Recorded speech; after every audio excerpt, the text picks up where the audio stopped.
तो हॉलीवुड और pop culture की बीटी अपडेट्स के साथ मैं आ गया हूँ रिपोर्टर मैनिएक में। तो स्टार्ट करते हैं बॉक्स ऑफिस कलेक्शन से। तो अभी मैं जब ये वीडियो बना रहा हूँ तब तक सुपरमैन ने डोमेस्टिकली $343 मिलियन का कलेक्शन कर लिया है और वर्ल्ड वाइड इसने $598 मिलियन का कलेक्शन कर लिया है। बात करें the fantastic four first steps की तो इस मूवी ने डोमेस्टिकली $250 मिलियन का कलेक्शन कर लिया है और बात करें अगर इस मूवी के वर्ल्ड वाइड कलेक्शन की तो वो $472 मिलियन का हो चुका है। चलिए स्टार्ट करते हैं स्पाइडरमैन ब्रांड न्यू डे की फ्रेश अपडेट्स के साथ। तो सबसे पहला अपडेट है सेडी सिंह के रोल को लेके फैंस बहुत ज्यादा एक्साइटेड थे पहले, बट रिपोर्ट्स कह रही हैं कि वो ब्लैक कैट या कोई बड़ा मार्वल कैरेक्टर नहीं बल्कि पीटर की एक नॉर्मल दोस्त का रोल प्ले करेंगी। मतलब एक्सपेक्टेशन थोड़ी लो रखनी चाहिए हम लोगों को, जैसा मतलब अब सुनने में आ रहा है। और ये जो नई Spiderman trilogy brand new day के साथ स्टार्ट हो रही है टॉम हॉलैंड की, तो ये उनकी लास्ट ट्रिलॉजी हो सकती है। मतलब या तो इस ट्रिलॉजी के एंड पर पीटर या तो रिटायर हो जाएगा या फिर माइल्स मोरालेस ऑफिशियली एमसीयू में एंट्री करेगा। और एक न्यूमर है फ्लोरेंस पग जो कि येलेना बेलोवा एके ब्लैक विडो का रोल प्ले करती हैं, उन्हें भी ब्रांड न्यू डे में कास्ट कर लिया गया है। अगर ये सच होता है तो डेफिनेटली ये एक इंटरेस्टिंग क्रॉसओवर बनेगा। और फाइनली एक कंफर्म कास्टिंग आती है इस मूवी से रिलेटेड। रैमिल टिलमैन को ऑफिशियली कास्ट कर लिया गया है स्पाइडरमैन ब्रांड न्यू डे में। अभी उनका रोल सीक्रेट है। जिन्होंने भी सेवरेंस देखा है वो जान गए होंगे कि ये कौन है। बहुत लोग कह रहे हैं कि ये नॉर्मन ऑसबॉर्न के रोल में हो सकते हैं, एडी ब्रॉक के रोल में हो सकते हैं, बट मेरे हिसाब से एक्टर बहुत अच्छे हैं। जिन्होंने भी सेवरेंस देखा है वो समझ सकते हैं कि मैं क्या कहने की कोशिश कर रहा हूँ, बट देखते हैं क्या होता है आगे। बात करें अगली अपडेट की तो पीसमेकर का सीजन 2 की फाइनली प्रीमियर हो चुका है HBO मैक्स पर और इंडिया में आप इसे डिज्नी प्लस हॉटस्टार पर देख सकते हो। एपिसोड 1 ही एकदम शॉकर निकला कह सकते हो और full on wild multiversal twist के साथ। मैं स्पॉयलर्स में नहीं जाऊंगा, लेकिन अगर आपने देख लिया है तो कमेंट्स में जरूर बताना कि कैसा लगा आपको और पसंद आया या नहीं। बात करें अगले अपडेट की तो डीसी की तरफ से ही एक इंटरेस्टिंग अपडेट सामने आई। मार्गो रॉबी ने रिवील किया कि उनकी बर्ड्स ऑफ प्रे के ओरिजिनल ड्राफ्ट में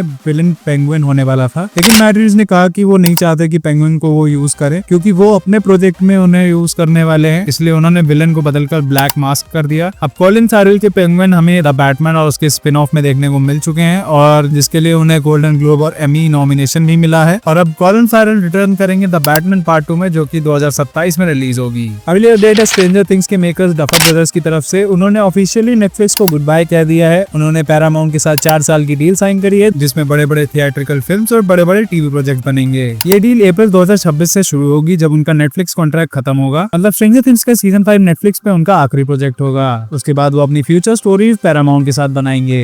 अब चलते हैं एक बड़ी बॉलीवुड अपडेट की तरफ। यूनिवर्सल पिक्चर ऑफिशियली एक नई आर्ची मूवी बना रहा है और इस प्रोजेक्ट के पीछे स्पाइडरवर्स के आइकॉनिक प्रोड्यूसर फिल लॉर्ड और क्रिस्टोफर मिलर हैं। Comic book writer Tom king इस फिल्म की स्क्रिप्ट लिख रहे हैं। मतलब आर्ची, वेरोनिका और बेटी की कहानी अब एक इवेंट लेवल मूवी बनने वाली है जो पुराने फैंस और एक नई जनरेशन दोनों को अट्रैक्ट करेगी। आर्ची कॉमिक्स पिछले 85 इयर्स से फैन फेवरेट रही हैं और अब फाइनली इसे बड़ा सिनेमैटिक ट्रीटमेंट मिल रहा है। क्या आप एक्साइटेड हो आर्ची और रिवरडेल गैंग को बड़े पर्दे पर देखने के लिए? कमेंट्स में जरूर बताना। अब चलते हैं द बॉयज यूनिवर्स की तरफ और एक धमाकेदार अपडेट है। वॉट राइजिंग जो कि एक प्रीक्वल सीरीज है 1950s के एरा में सेट है। ये एक ट्विस्ट एंड मर्डर मिस्ट्री होगी जो कि वॉट कॉर्पोरेशन के ओरिजिन्स और पहले के सूप्स के डार्क सीक्रेट्स को रिवील करेगी। नए कैरेक्टर पोस्टर्स भी रिलीज हो चुके हैं जिसमें हम देखते हैं सोल्जर बॉय, बॉम्बसाइड, प्राइवेट एंजल और टॉर्पीडो को। और क्रिएटर्स ने कंफर्म किया है कि ये show soaked in blood and compound भी होगा। फिल्मिंग स्टार्ट हो चुकी है और ये अपकमिंग द बॉयज के यूनिवर्स के साथ जुड़ता हुआ एक मेजर प्रीक्वल बनने वाला है जो कि द बॉयज के यूनिवर्स को एक्सपैंड करेगा।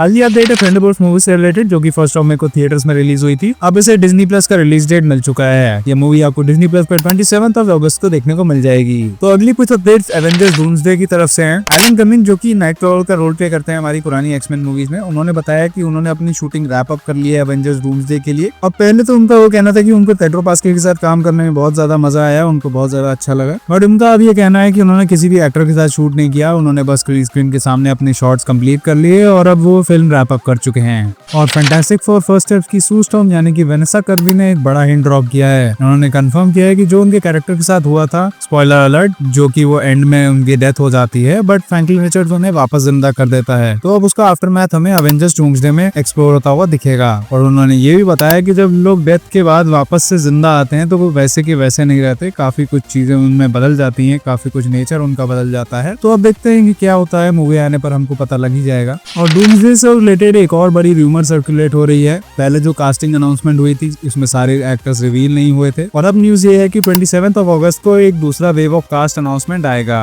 तो ये थे इस वीक के अपडेट्स। आई होप सो कि आप पूरी तरीके से अपडेटेड हो गए होंगे। अगर हाँ तो इस वीडियो को लाइक, शेयर और चैनल को सब्सक्राइब करना मत भूलना। This is your man super maniac signing off.